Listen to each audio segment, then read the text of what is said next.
Star Wars 7x7 episode 2646. Happy 1st of October to you. We are going to take a break from our look at Star Wars visions and check in on what is happening in the world of Star Wars storytelling for the month of October. Punch it.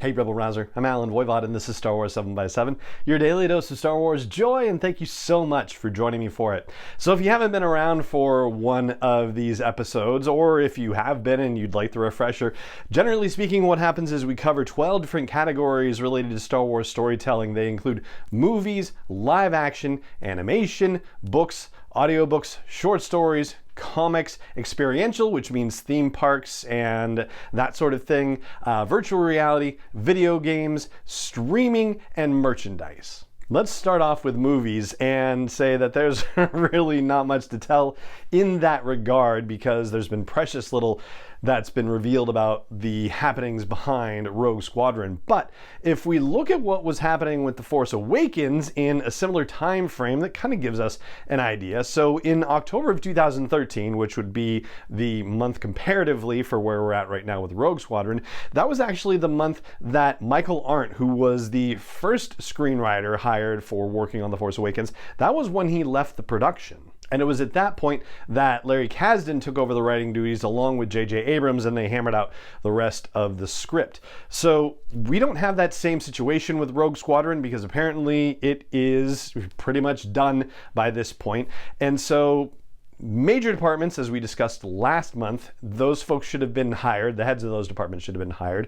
And pre-production should be going strong, like art concepts and that sort of thing. That should be really progressing very strongly. But in particular, now that they probably have a completed script, we don't have official confirmation for it, but last time we heard anything about the script, it seemed like they were nearly done. So because of that, the art department should be working specifically on concepts that are related to the script, though it's possible that not every element of what's in the script has been officially approved by all the powers that be. Apparently at this same similar time frame, if you will, for the Force Awakens production, there was still a lot about Kylo Ren that wasn't set in stone at that point. So yeah, there could still be a lot of things in flux, but they should be getting to, the home stretch of the end of pre-production and starting to talk about when principal photography is going to happen next year. All right, let's talk live action series. So Book of Boba Fett is up first, coming out in December, and that means they should be in post-production on it right now, and scoring should be either happening or about to happen. There was a rumor, but not officially confirmed yet, that Ludwig Göransson is going to be doing the scoring for the Book of Boba Fett as well. It'll be really cool to get confirmation on that, of course, but that sounds really exciting. And then Kenobi and Andor have both apparently finished principal photography and should be heading into post-production now, and still standing by that whole notion of Kenobi being the one to debut next on Disney Plus because post-production is going to be a lot quicker with 6 episodes compared to 12 for Andor. And although I don't think there's been an official announcement for this, and I've been looking for it, supposedly Mandalorian Season 3 was supposed to start filming in September, and if it didn't actually, then it's going to start filming this month for sure. Beyond that, well, we know from earlier interviews that there's a writer's room working for Leslie Headland's series, The Acolyte, the High Republic series, and we know Justin Simien is attached to a Lando series, but we haven't heard anything else beyond that. And then, of course, there's the Ahsoka series, about which we know nothing at all at this point either. If they do another Disney Investor Day situation in December like they did last year, then maybe we'll get an update on those particular series. That would certainly be nice.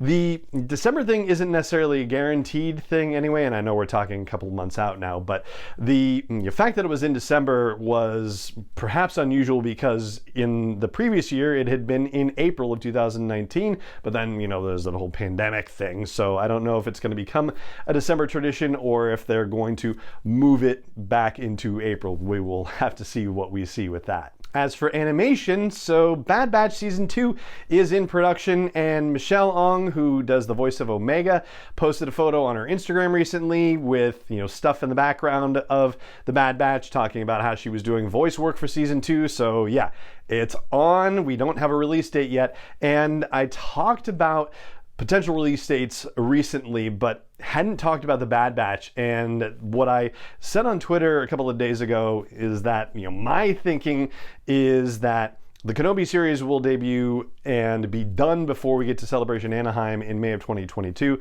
and we will get some preview episodes of the Bad Batch Season 2 at Celebration Anaheim, and that it will probably debut immediately after that. So I'm expecting Bad Batch Season 2 to debut in June of 2022. All right, let's move on to books. There are 3 kids books and 1 adult book coming out in the month of October. The adult book is Ronin, the Star Wars Visions novel, so that is coming out on October 12th. And then on the kids side of things, there's a Vader Family Sith Myths by Jeffrey Brown of Vader and Son and Vader's Little Princess fame, and the first run of the Jedi Academy books. And then there's a Showdown at the Fair High Republic book, which is written by George Mann. And then the last one is a Secrets of the Sith book, which is from Insight Editions. They do really nice books, but this one is a kid's book at 32 pages, and it's a reference book told in universe from the perspective of Emperor Palpatine about famous Sith and Sith secrets, as the title implies. As for audiobooks, I hadn't seen an announcement for this, so I had to go looking, but there is in fact an audiobook version of Ronin coming out on the same day as the novel is being released, October 12th, and it's being narrated by Joel De La Fuente, first-time Star Wars narrator as far as I can tell, and it's going to be a 14-hour narration, unabridged naturally, as these things tend to be. Moving on to comic books, there's always a load of comic books, and this month is no exception. 14 different issues are coming out. For the High Republic, there are 4 issues coming out: High Republic 10, High Republic Adventures 9, and then High Republic Trail of Shadows, the limited series from Daniel Jose Older, the noir story set in the High Republic. That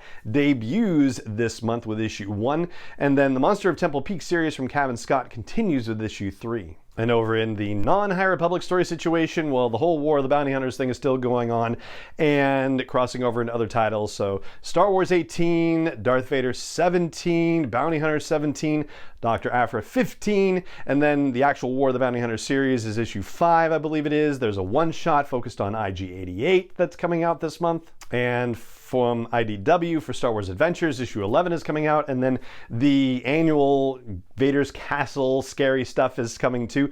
Ghosts of Vader's Castle is actually dropping issues 3, 4, and 5 in the month of October. For short stories, we are getting Star Wars Insider Magazine number 206 late this month. It's supposed to be on newsstands on October 27th, and that is going to include the second half of Past Mistakes, High Republic short story from Cavan Scott. We're not expecting to get anything related to virtual reality or video games this month necessarily, because the release of Last Call from Tales for the Galaxy's Edge, that already happened, so that should be a relatively quiet scenario. And video games, same kind of thing, unless we get updates on Star Wars Hunters, and one specifically in 2022 it might be coming out. But yeah, not expecting any big news on either of those fronts. As for merchandise, not really expecting anything out of that either. And just as the quick refresher, usually the product descriptions for some things like action figures and vehicles and whatnot will share information about characters and sometimes about narrative storytelling and plot points and character arcs and that sort of thing. So that's why we keep an eye on that. I think, Book of Boba Fett would be the next near thing for any toys to be coming out where we'd get new information. But yeah, if there are Book of Boba Fett toys in the offing, they're probably sitting on a container ship hanging outside the port of Los Angeles, and we're not going to see them for a while. Then there's the experiential category, and there is movement happening here. The Star Wars Galactic Star Cruiser Hotel has an official opening date. It's March 1st of 2022, and this month you're going to be able to book your reservations for it. And apparently, I guess it's Disney Pass holders and Disney Vacation Club members and Disney Visa card holders are going to get the first opportunity to book it, but then public booking opens on October 28th. And last but not least is the streaming category. So there was a surprise in September with Galaxy of Sounds, which was a 7-episode series of ambient sounds, which is really cool, and we'll talk about it at a later episode. There, I think, 7 episodes between 7 and 9 minutes each with different themes and so forth. And the one thing we know about is happening today. Lego Star Wars Terrifying Tales is debuting today on Disney+. And if you haven't heard the description about this, here we go. After crash landing on Mustafar, Poe Dameron and BB-8 visit Castle Vader, the galaxy's, quote, first all-inclusive Sith-inspired luxury resort. Oh boy. Darth Vader's servant Vene regales his guests with 3 Sith-inspired stories. The Lost Boy, which is the story of how a young Ben Solo first meets Ren and his Knights of Ren. The Dueling Monstrosities, which imagines how Darth Maul and General Grievous were reborn.